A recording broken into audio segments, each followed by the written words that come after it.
Nitong mga nakaraang linggo, napansin ng buong mundo ang matinding tensyon sa pagitan ng Iran at Israel. Noong una, kitang-kita ang paglipad ng libo-libong drones at mga ballistic missiles na tila ulan sa kalangitan ng gitnang silangan. Pero habang tumatagal ang mga araw, ay biglang nagbago ang ihip ng hangin dahil ang dating dambuhalang pag-atake ng Iran ay unti-unti nang kumukonti at humihina. Sa halip na libo-libo, naging pira-piraso na lang ang itinitira nila bawat araw. At ayon sa mga eksperto sa militar, tila nauubusan na raw ng bala ang kanilang bansa. Ang hindi alam ng marami, may lihim na operasyon palang ginawa ang United States para hanapin at wasakin ang mga imbakan ng armas na ito na nakatago sa pinakamalalim na bahagi ng lupa. Paano nga ba nagawang pasabugin ng US ang mga pasilidad na ito nang hindi man lang namamalaya ng mga radar ng Iran? Pero bago po ang lahat, baka pwedeng palike ang video na ito. Dahil napakalaking bagay na ito sa aming content creators at mangyaring mag-comment sa baba kung taga saang lugar ka para malaman namin saan umaabot ang ating mga video. Maraming salamat po. Sa loob ng maraming taon, naging malaking hamon para sa militar ng Amerika kung paano nila haharapin ang mga sandatang hindi nila nakikita. Sa bansang Iran, itinayo ang tinatawag nilang mga missile cities. Hindi lang ito basta simpleng bodega dahil ang mga ito ay dambuhalang network ng mga tunnel at matitibay na bunker na nakabaon sa ilalim ng mga bundok gaya ng Alborz at Zagros. Ang tanging layunin ng mga underground facility na ito ay para protektahan ang kanilang mga missiles at drones laban sa anumang airstrike o surveillance mula sa ibang bansa. Sa loob ng mga bundok na ito, may mga mobile launcher na kayang ilabas ang mga missile sa isang iglap, ititira ang mga ito at agad na babalik sa loob ng bunker para hindi sila mahanap ng mga kalaban. Dahil sa ganitong sistema, kahit mawasak pa ang mga base militar sa ibabaw ng lupa, kampante ang Iran na may bala pa rin silang magagamit. Ngunit sa kabila ng lalim ng pagkakatago ng mga ito, hindi pa rin sila nakaligtas sa modernong teknolohiya ng Amerika. Ang unang hakbang na ginawa ng US ay ang paggamit ng mga military satellite mula sa kalawakan. Kahit sabihin nating nakatago ang mga pinto ng tunnel, may mga bakas pa rin talaga na hindi kayang burahin ng tao. Napansin ng mga analyst ang mga bagong kalsada na ginawa patungo sa gitna ng mga bundok at ang hindi pangkaraniwang dami ng mga truck na pabalik-balik sa mga liblib na lugar. Nakita rin sa mga high-resolution images ang mga ventilation shaft o yung mga butas na singawan ng hangin na kailangan para mabuhay ang mga sundalong nasa loob ng tunnel. Bukod sa mga mata sa kalawakan, gumamit din ang Amerika ng signal intelligence o yung pakikinig sa mga electronic transmissions. Kapag may mga radio signals o komunikasyon na paulit-ulit na nanggagaling sa isang tahimik na bundok, malinaw na indikasyon ito na may operasyong militar na nagaganap sa ilalim nito. Pumasok din ang mga cyber units para pasukin ang mga digital network ng mga opisyal sa Iran. Dito nila nakuha ang mga detalye tungkol sa construction at logistics ng mga tunnel. Sa pamamagitan ng pagsasama-sama ng lahat ng impormasyong ito, nakabuo ang US ng isang detalyadong mapa ng mga tagong pasilidad ng Iran. Bago ang aktwal na pagbomba, kailangan munang siguraduhin ng US na ligtas ang kanilang mga eroplano. Ginamit nila ang taktikang tinatawag na SEAD para sirain ang mga radar at air defense ng Iran. Ginamit dito ang mga eroplanong EA-18G Growler na may kakayahang maglabas ng malakas na jamming signals. Dahil dito, nabulag ang mga radar ng Iran at hindi nila nakita ang pagpasok ng mga stealth fighter jets sa kanilang airspace. Matapos mabulag ang mga radar, dito na pumasok ang mga bida ng ating operasyon.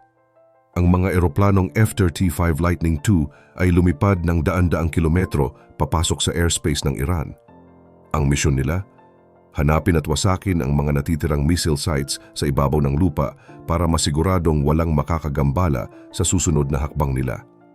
Gamit ang mga precision-guided weapons, isa-isang tinarget ng mga fighter jets ang mga radar installations. Dahil sa matinding koordinasyon na ito, nakagawa ang US ng isang ligtas na daanan sa himpapawid. Pero kahit hihina na ang depensa ng Iran, may mga panganib pa ring nagtatago sa mga liblib na bahagi ng bansa. Kaya naman nagpasya ang militar na ilabas na ang kanilang secret weapon, ang B-2 Spirit stealth bomber. Ang B-2 Spirit ay hindi basta-basta eroplano dahil ito ang pinaka-advanced na bomber sa buong mundo. Dinisenyo ito para makapasok sa mga lugar na punong-puno ng depensa nang hindi man lang natutukoy ng kahit anong radar. Ang misyon nito ang pinakamahirap sa lahat, ang bombahin ang mga missile facility na nakabaon ng malalim sa loob ng mga bundok. Ang operasyong ito ay nagsimula sa Whiteman Air Force Base sa Missouri, United States. Isipin nyo, ang distansya mula sa Amerika hanggang Middle East ay mahigit 11,000 kilometro. Napakalayo nito, kaya naman gumamit ang US ng mga tanker aircraft gaya ng KC-135 Strato tanker para magkarga ng gasolina habang nasa gitna ng himapawid. Dahil sa sistemang ito, kayang manatili ng bomber sa itaas ng mahigit 20 oras nang hindi lumalapag.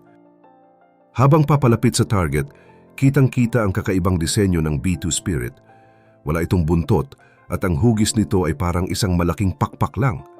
Ang ganitong forma ay nakakatulong para hindi tumalbog ang signal ng radar pabalik sa kalaban.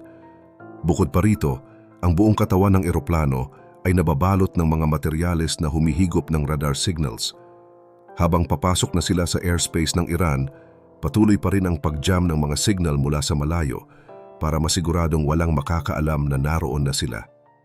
Ang 4 na B-2 bombers na ito ay may dalang mga espesyal na bomba sa loob ng kanilang katawan para hindi masira ang kanilang pagiging tago o stealth.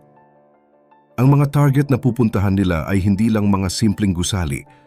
Ito ay mga dambuhalang tunnel na may makakapal na pinto na gawa sa semento at bakal. Para wasakin ang ganitong katibay na istruktura, kailangan ng mga bunker buster na bomba gaya ng BLU-109 penetrator. Ang mga bombang ito ay may bigat na aabot sa 2,000 hanggang 30,000 libra. Mayroon itong matitigas na bakal sa labas para bago pa ito sumabog ay tatalab muna ito at lulubog ng malalim sa semento o bato. Gamit ang GPS, eksaktong tatama ang mga bomba sa coordinates na ibinigay ng intelligence team. Sa tindi ng bilis at bigat nito, nagkakaroon ito ng sapat na lakas para wasakin ang anumang nakatago sa ilalim. Sa puntong ito, hindi lang basta pagpapasabog ang ginawa ng Amerika. Ginamit nila ang mga bombang may delayed action fuse. Ibig sabihin, hindi agad pumuputok ang bomba pagtama sa lupa. Sa halip, tila tumatagos muna ito sa makapal na bato bago sumabog sa loob ng mga tunnel. Kapag doon ito pumutok sa masikip na espasyo, ang lakas ng hangin o shockwave ay sapat na para gumuho ang buong istruktura. Hindi lang isa, kundi sunod-sunod na precision strikes ang itinira sa mga pinto ng tunnel at pati na rin sa mga ventilation shaft. Ang layunin dito ay hindi lang sirain ang mga missiles, kundi ang ibaon mismo ang buong pasilidad para hindi na ito muling mapakinabangan pa.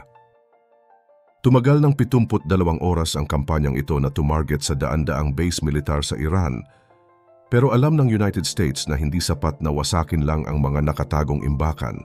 Kung hahayaan nilang buo ang mga pabrika, mabilis lang makakagawa ang Iran ng mga bagong drones at missiles. Kaya naman, isinunod sa listahan ang mga manufacturing plants. Dito na pumasok ang mga F-35 Lightning II at ang mga dambuhalang F-15E Strike Eagle. Ang mga eroplanong ito ang nagpabagsak ng mga bomba sa mga assembly plants kung saan binubuo ang mga makina at guidance systems ng mga sandata ng Iran. Dahil sa matinding pinsalang ito, lumabas sa mga datos na bumagsak ng hanggang 90% ang missile strikes ng Iran matapos ang operasyon. Halos maparalisa ang kanilang kakayahan na maglunsad ng malalaking pag-atake sa rehiyon. Bagamat alam ng mga eksperto na pansamantala lamang ang paghinana ito habang sinusubukan ng Iran na muling itayo ang kanilang depensa, malinaw naman na naging matagumpay ang misyon ng mga B-2 Spirit bomber at iba pang aircraft ng US Air Force sa pagpigil sa mas malalang gulo. Sa huli, ipinapakita nito na kahit gaano pa kalalim ang iyong pinagtataguan, may paraan pa rin ang makabagong teknolohiya para ikaw ay matunton. Pero sa tingin nyo, sapat na ba ang ganitong mga airstrike para tuluyang matapos ang tensyon sa pagitan ng mga bansang ito? O baka naman mas lalo lang nitong pinapalala ang sitwasyon sa gitnang silangan? Ano ang opinyon nyo sa tindi ng teknolohiyang ginamit ng Amerika? I-comment nyo ang inyong mga saloobin sa ibaba at huwag rin kalimutang mag-like at subscribe para sa mas marami pang updates gaya nito.